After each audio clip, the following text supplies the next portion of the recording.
الصالحات وللمكارم Assalamualaikum warahmatullahi wabarakatuh.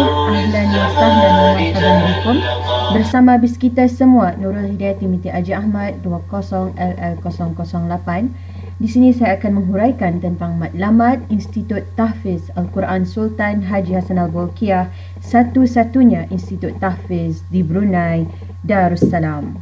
Sejarah Institut Tahfiz telah pun bermula dengan inisiatif ibu bapa yang sanggup menghantar anak-anak mereka ke semenanjung Malaysia hanya untuk menjadikan anak-anak mereka seorang hafiz Al-Quran. Dan pada tahun 1992, Brunei telah pun dikejutkan dengan lahirnya seorang hafiz Al-Quran yang pertama yang bernama Haji Suhaili bin Haji Matali.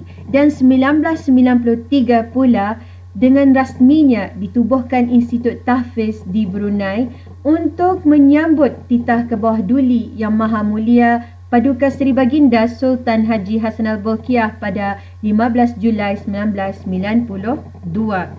Dan pada 14 Februari 2000, pembinaan kampus kekal sebesar 20 hektar telah pun siap dan mula beroperasi pada 13 April 2000 Masihi.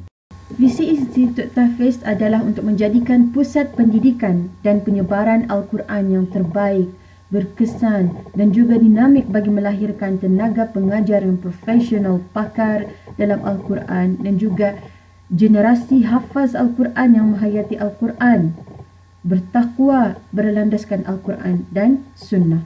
Dan manakala misinya adalah untuk menjadikan sebuah institusi tahfiz Al-Quran dan perkembangannya yang terunggul di peringkat negara serantau dan antarabangsa.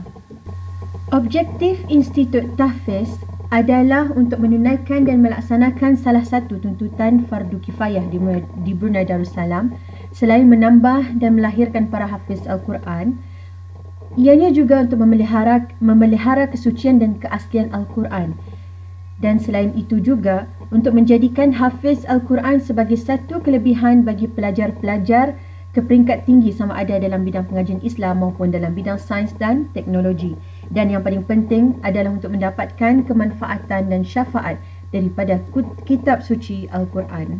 Institut Tahfiz Al-Quran telah pun terbahagi kepada 4. Kategori A dan B adalah kategori pengajian menengah, peringkat menengah, iaitu aliran sains dan aliran Arab, yang mana mereka akan memulakan program tersebut selepas mereka menduduki peperiksaan SPE pada tahun 8. Dan kategori C adalah khas untuk mereka yang bukan dari kategori A dan B, iaitu untuk masyarakat umum. Dan ianya dibahagikan kepada 2 kategori, iaitu kategori kanak-kanak dan juga dewasa.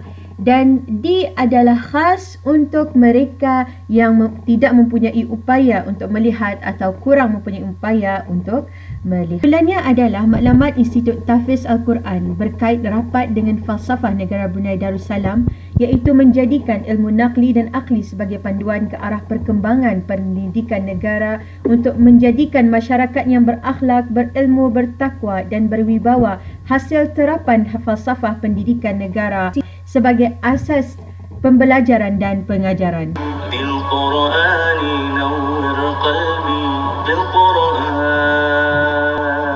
واغفر ذنبي واستر عيبي يا رحمن بالقرآن نور قلبي بالقرآن واغفر ذنبي واستر عيبي يا رحمن بالقرآن